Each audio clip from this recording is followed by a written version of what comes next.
도입부 마이너스 긴장감 있고 권위적인 톤. 지난 2019년 9월 베이징 낚시터 국빈관에서 왕이 당시 중국 외교부장과 최선희 북한 외무상이 만났습니다. 그리고 이제 왕이 외교부장의 9일 이틀간의 방북이 확정되면서 중국이 중동에 이어 한반도를 향한 영향력 확대를 꾀하고 있다는 분석이 나왔습니다.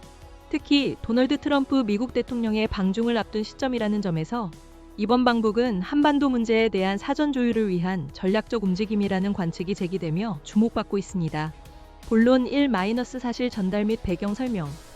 왕이 부장의 이번 방북은 지난 2019년 9월 이후 약 6년 7개월 만에 이루어지는 것입니다.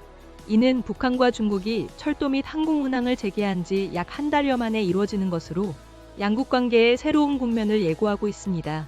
중국 외교부 마오닝 대변인은 정례 브리핑에서 중국과 북한은 산과 물이 서로 이어진 전통적이고 우호적인 이웃 국가라며 중국과 북한 관계를 공고히 하고 발전시키는 것은 언제나 중국의 확고부동한 전략적 방침이라고 강조했습니다. 본론 2- 다층적 해석 및 전략 분석.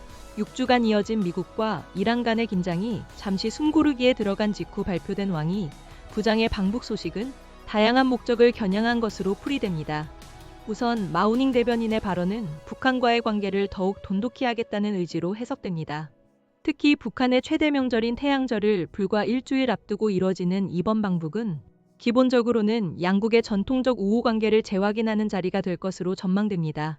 여기에 더해 중국은 북한을 더 끌어안으면서 북중러 3국 간의 균형을 재조정하려는 움직임을 보일 가능성이 큽니다.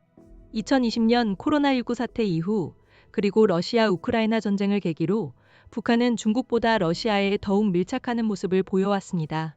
북한이 러시아에 군사적 지원을 제공하고 그 대가로 첨단 군사 기술을 얻었다는 관측이 지배적이었던 상황입니다. 본론 3- 미중 관계와 연관성 및 예상되는 효과.